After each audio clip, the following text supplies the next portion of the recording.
Thibaut, 15 ans, habite à Lens. C'est un grand supporter de foot. Ce 12 mai s'annonce bien. Il décroche un 16 sur 20 en maths et ce soir, c'est la demi-finale de la Coupe. Après les cours, il va voir le match chez son grand frère avec son ami Johan à 5 km de là. Il passe à l'épicerie et prend Johan à l'arrière de son scooter. Ils sont en retard. Thibaut accélère pour ne pas louper le coup d'envoi. Il roule à vive allure.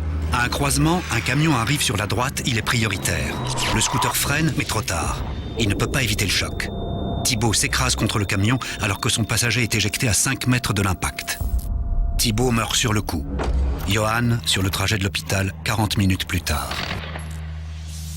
Un accident n'arrive jamais par accident. Notre temps de réaction à un imprévu est au moins d'1 seconde. À 50 km/h, cela représente 14 mètres. Plus vous roulez vite, plus la distance de freinage est longue.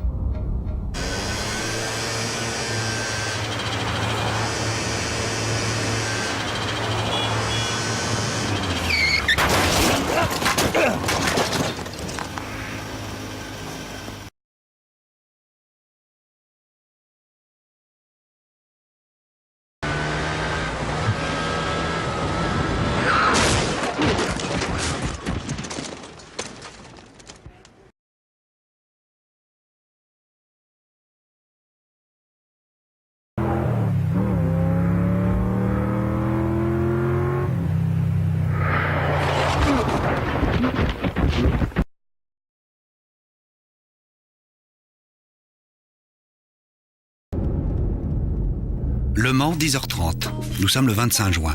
Martin a 27 ans, il est artisan et guitariste à 16 heures. Aujourd'hui, c'est l'anniversaire de Julie. Ils se sont rencontrés à un concert de son groupe de rock, ça a été le coup de foudre, et depuis, ils ne se quittent plus. À 10h53, Martin prend sa camionnette et se rend à la bijouterie pour acheter son cadeau.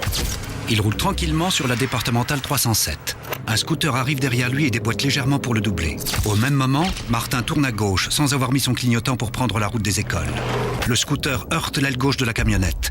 Son conducteur atterrit à plusieurs mètres du véhicule. 55 minutes après l'intervention des secours, le conducteur du scooter est mort. Martin en restera marqué toute sa vie. Un accident n'arrive jamais par accident. L'usage du clignotant est indispensable lorsque l'on change de direction. C'est le seul moyen d'indiquer sa manœuvre aux autres conducteurs.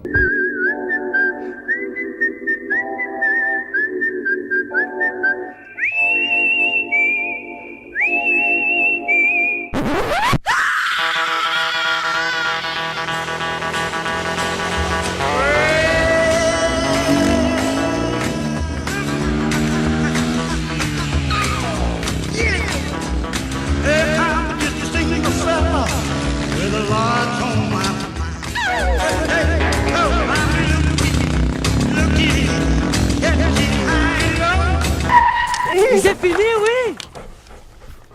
Bah, t'es qui, toi? Bah, je suis l'ange de la route.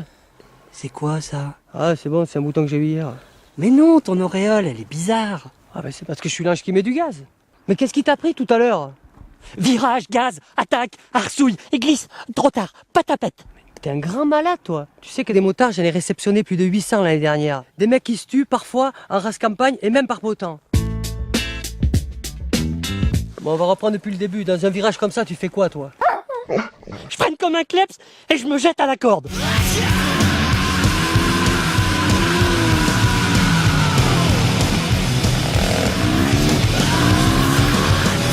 T'as vraiment la maladie des motards, toi, hein? Tu te jettes à la corde trop tôt, du coup, t'es coincé, tu peux plus mettre d'angle, plus redresser, t'accélères et tu te retrouves complètement extérieur. T'es en danger. Alors que tu vois, moi je suis beaucoup plus extérieur à l'entrée de virage pour faire tourner ma moto sur l'élan. Je vais chercher un autre point de corde beaucoup plus tard.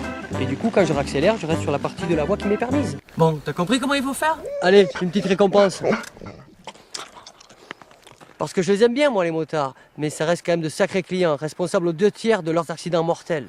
Tu sais, le plus important en moto, c'est l'instinct de survie. Penser pour les autres, faire attention à leur place et anticiper. L'instinct de survie, tu dois en avoir, toi. Tiens, comment tu fais pour négocier une épingle en toute sécurité?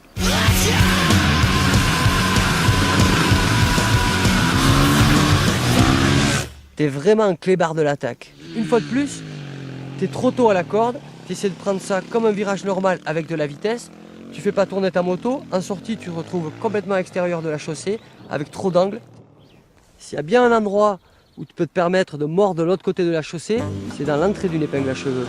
Parce que tu as de la visibilité et tu peux modifier ta trajectoire. tu vas penser à freiner bien droit et tu vas quasiment arrêter ta moto pour la faire pivoter d'un mouvement de tête vers l'intérieur du virage. Résultat, tu vas sortir à l'intérieur du virage avec très peu d'angle, tu es en sécurité. Oh.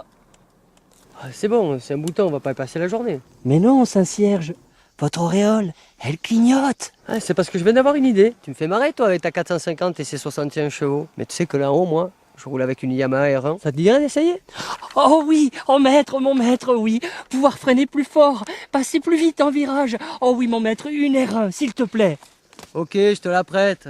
Mais d'abord, je t'apprends à freiner.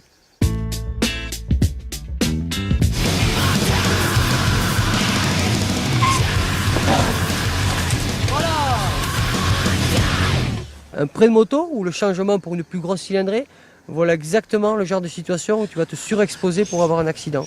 Tu arrives trop vite dans le virage, tu te fais surprendre par la puissance, tu prends ton frein avant, ça verrouille la direction, tu regardes le talus et forcément tu vas droit. Tu vas là où tu regardes. Pour faire un bon freinage, je me recule un petit peu sur la selle, je ne suis pas collé contre mon réservoir. Je vais d'abord attraper mon frein arrière qui va stabiliser ma moto et anticiper le transfert de masse que je vais réaliser en prenant mon frein avant. Et par contre, dès que je vais rentrer dans le virage, il faut que je sois capable d'ouvrir ma main pour relâcher mes freins et rentrer en douceur. Et par contre, je me fais quand même surprendre parce que j'arrive trop vite, j'ai qu'une chose à penser, c'est lâcher ce frein avant qui verrouille la direction et regarder l'intérieur du virage pour la faire tourner. Et s'il reste encore trop de vitesse, je peux intervenir mais que sur un frein arrière qui permettra de ramener la moto à la corde, bien à l'intérieur et je peux même augmenter l'angle. T'es un jeune chien fou toi, hein? Ah, je sais, t'es un jeune permis ou... Non. T'avais arrêté la moto et t'es en train de reprendre. Mais dans les deux cas, sache qu'il te faut du temps pour retrouver tes marques. Allez, je vais te donner un dernier petit conseil. Et je veux pas te voir chez moi, hein. Comment tu fais pour entrer dans une courbe aveugle? Tu vois, avant chaque virage, ça doit devenir une obsession de venir freiner à l'extérieur le long des pointillés pour s'ouvrir le champ de vision. Tu me vois là? Et là, tu me vois pas? Tu me vois? Tu me vois pas? Par contre, la voiture, tu la vois au dernier moment. C'est bon là, j'ai juste mon Saint-Cierge. Je pense que t'es pas mal, je peux te relâcher dans la nature.